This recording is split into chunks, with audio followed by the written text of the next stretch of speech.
मैं खान साहब आपको ये बताना चाहता हूं कि हम में से कोई भी गद्दार नहीं है। हम लोग गद्दार नहीं हैं। आपने अरकान कौमी असेंबली को गद्दार करार दे दिया है। और मैं तो था भी नहीं वोटिंग में।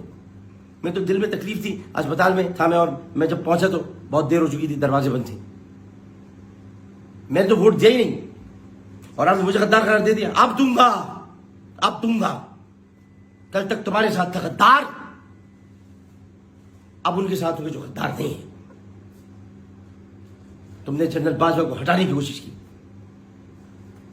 मैं गवाही देता हूं कि तुमने मुझसे बुलाकर बात की थी और तुमने कहा मैं जनरल बाजवा को हटाने वाला हूं।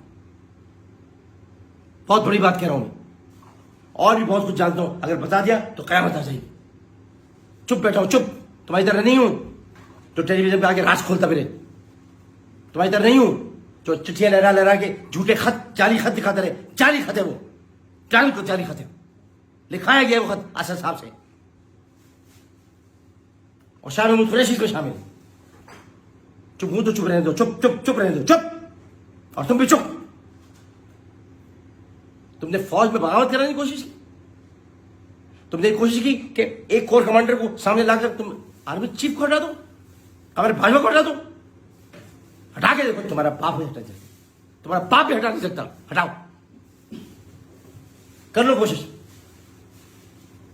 और जो डेंटिस्ट बैठा हुआ है ना, डेंटिस्ट ऐवान सदर में डेंटिस्ट, उसको बोलो जरा यही करना छोड़ दे और उल्टे सीधे अहकाम जारी करना छोड़ दे।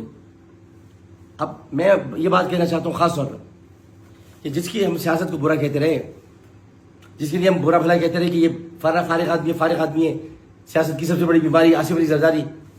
ये आसिफ अली जरदारी नहीं, ये आसिफ अली बेदारी बन के सामने आया। अब ये मत कह देना मैं उसके साथ मिला हूँ। खुदा हाफिज़।